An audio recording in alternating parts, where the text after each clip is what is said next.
The role of the high volume pump, the pumps were provided by National Resilience, which is the overarching management organisation looking at the England and national capability. And the pumps were provided to fire and rescue services to be strategically located to support incidents including wide area flooding, major fires, wildfires. The high volume pumps are provided and designed to be interoperable amongst different fire and rescue services. So, as and when required, the high volume pumps can work together following the same training standards and the same equipment to work across borders. A typical emergency that the high volume pump would attend would be on a national or regional level would be wide area flooding. That's where we have a significant amount of rainfall that causes a flooding event. The high volume pumps can be mobilised to these incidents to support key infrastructure, to protect them from the effects of the flood, and to help reduce the water levels in key identified areas. The high volume pump was used at Wareham Forest in 2020. The high volume pump supported this incident by providing the firefighting water to allow us to extinguish the fire.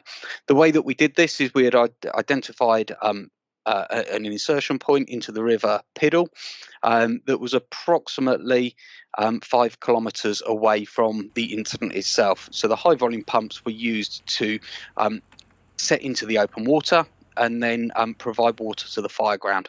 The way that we did this is by using a number of high volume pumps to create a water relay to effectively boost the pressure along the hose line as we worked our way towards the fire. Because the fire itself was across a very broad area, we actually also used the hose to provide water into sectors at the fire itself.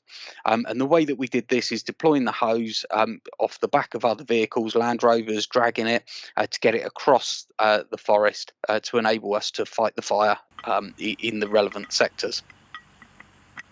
We also had some other national assets that are in place to support the high volume pump capability. We had some ancillary modules that were provided that allows us to have a little bit more of the ancillary equipment available to us.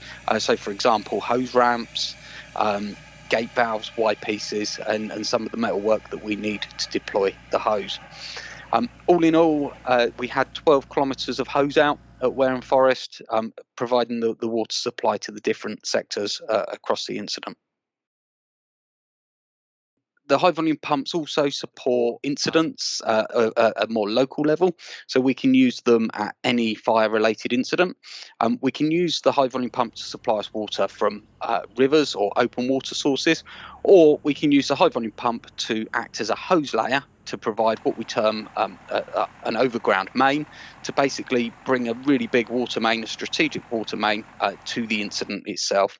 And the way that we would do that is we'd look for the biggest hydrant available to us, and we'd run out the pump and the hose along roadways to get that water main to the incident itself. Because the capability is interoperable with other high volume pumps, if we need to have more there for more hose or more pumps or ancillary equipment, we can call upon the next nearest high volume pumps to support us at these incidents.